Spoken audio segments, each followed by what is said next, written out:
Welcome into Mavericks Today by Chat Sports. I'm Jeffrey Cooperstein. We got a lot to get to on today's show.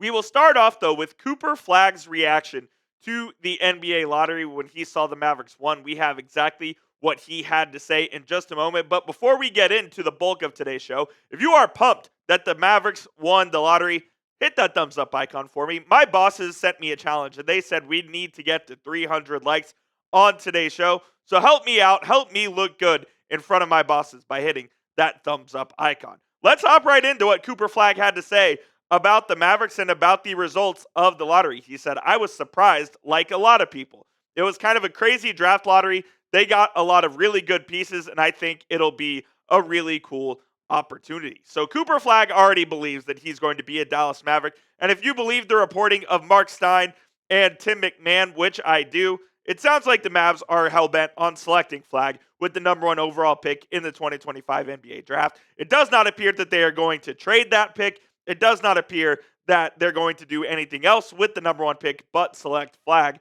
And when you plug Flagg into this rotation that already features Kyrie Irving, Klay Thompson, Anthony Davis, and Derek Lively, it's a really formidable starting five, man. And then off the bench, you add the likes of Najee Marshall, maybe Daniel Gafford, maybe PJ Washington, depending on what the Mavericks decide to do here in the offseason. I've taken PJ Washington out for now because I think he's going to be traded for something else there. So that remains TBD, but Cooper Flagg fits into this team seamlessly as a small forward that can do both, that can play at a high level on both ends of the court.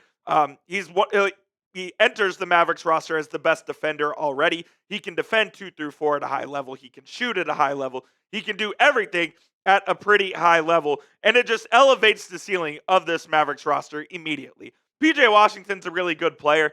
He's not Cooper Flagg. Flagg gives this team a chance to contend in the Western Conference pretty much immediately if this team can stay healthy. If Anthony Davis can stay healthy, and I know that's a big if you get Kyrie Irving back in January like he's targeting and he can stay healthy, this Mavericks team can do some serious damage in the Western Conference, and they had Cooper Flagg fall into their lap. And this team really is becoming Duke South. You have Kyrie Irving and Derek Lively, both from Duke, and now Cooper Flagg, going to be the third Dookie on the court for the Mavericks this season. And it's never a bad thing to have a little pipeline from the Duke Blue Devils to your franchise. I mean, Duke, one of the most historic programs in college basketball, maybe the most historic program in college basketball, and having 3 guys from there, never a bad thing. And the circumstances that led to the Mavericks getting to Cooper Flagg is absolutely insane. It started on February 1st with trading Luka Doncic away. Then everyone started getting hurt, including Kyrie Irving tearing his ACL. You had Derek Lively having a stress fracture in his foot. You had injuries to Daniel Gafford and PJ Washington. All of that combined made the Mavericks falter down the stretch and lose in the play-in.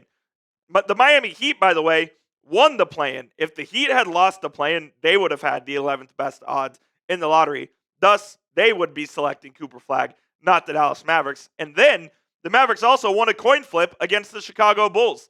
Josh Giddey hit a half-court buzzer beater for a win for the Chicago Bulls. So the Mavs got lucky there by winning a coin flip where the Bulls had a 1.7% chance versus the Mavs having a 1.8% chance, and that gave them the luxury to select Cooper Flagg, not to mention the 18 out of 1,000 chance to win. Out of the 1,000 lottery combinations that could have been pulled, the Mavericks had 18 of them, and one of those 18 were pulled for the number one pick in the NBA draft. By the way, if you haven't gone and watched how they do the draft lottery, you should do that.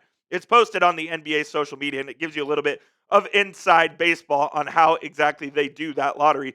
The way the stars aligned was absolutely historic, man. Like, the circumstances that led to the Mavericks being able to be in a position to draft Cooper Flagg and instantly put them back into contention in the West is pretty remarkable, and I'm not sure we're going to see anything like the last 3 months and change that we've seen from the Dallas Mavericks franchise. I just don't see it happening again. And Flagg is in some pretty rarefied air, too, when you look at freshmen who have entered into the NBA draft. These guys won National Player of the Year as a freshman. These are your last 4. You had Kevin Durant in 2007 with Texas.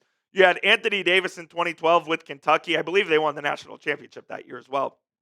Zion Williamson in 2019 with Duke, and then Cooper Flagg last season. So he's in some pretty rarefied air, man. I mean, Anthony Davis and KD are bona fide Hall of Famers.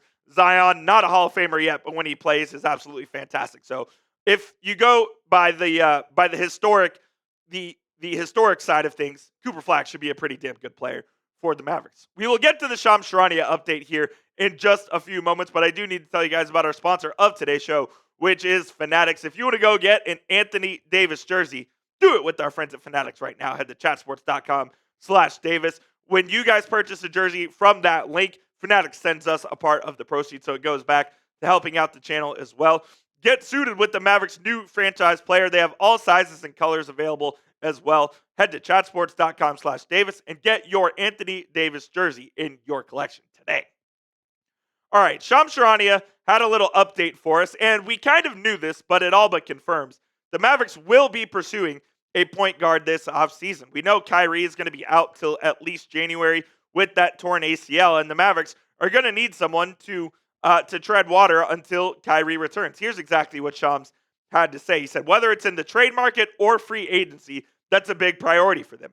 Kyrie Irving is targeting sometime in January to make his return. We'll see which point guard they can have as a plug and play for them. And I obviously think the Mavericks need to pursue a point guard this offseason. They can't enter the season with Brandon Williams and Najee Marshall, maybe Dante Exum if he returns, as their point guards. They have to go find an external option, whether it be via free agency or via trade. I do think Washington and Gafford are going to be potential trade chips in order to go get a guard, but there are some decent free agent options out there on the market. You have the likes of Malcolm Brogdon, D'Angelo Russell, Tre and Tyus Jones, Russell Westbrook, and Chris Paul, all of whom I think would be decent options for the Mavericks going forward. But there are a couple of these guys that I really want to focus on here, and I think that's Malcolm Brogdon and Tyus Jones.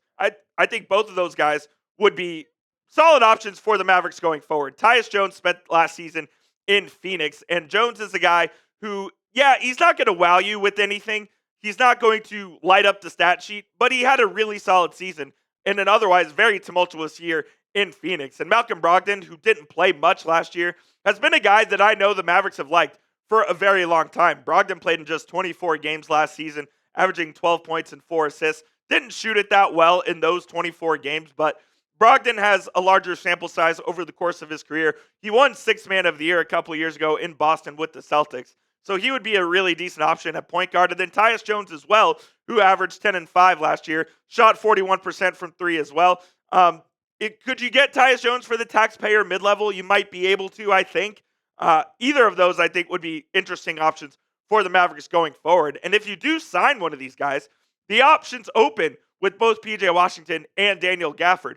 You could still use those guys as trade chips, but maybe you use it to clear salary to get more draft assets, or maybe you use it for another position of need that you may not have foreseen earlier in the offseason. So if you do sign one of those guys, and I think you could, and you can play those guys for the first 55 or 60 games as your starting point guard, it really opens up the options for Nico Harrison and the Mavericks front office to see what they can do in order to improve this roster even further. I want you guys to pick one to sign, though, down in the comment section. If you think it should be Malcolm Brogdon type B, or if you think it should be Tyus Jones type J down below. I'm curious to hear what you guys have to say. And that will be it for today's show, guys. Appreciate you for tuning in to Mavericks Today by Chat Sports. Hit that subscribe button, because if the Mavs make a move, we will have you covered. And if Cooper Flagg says anything, we'll, of course, have you covered as well.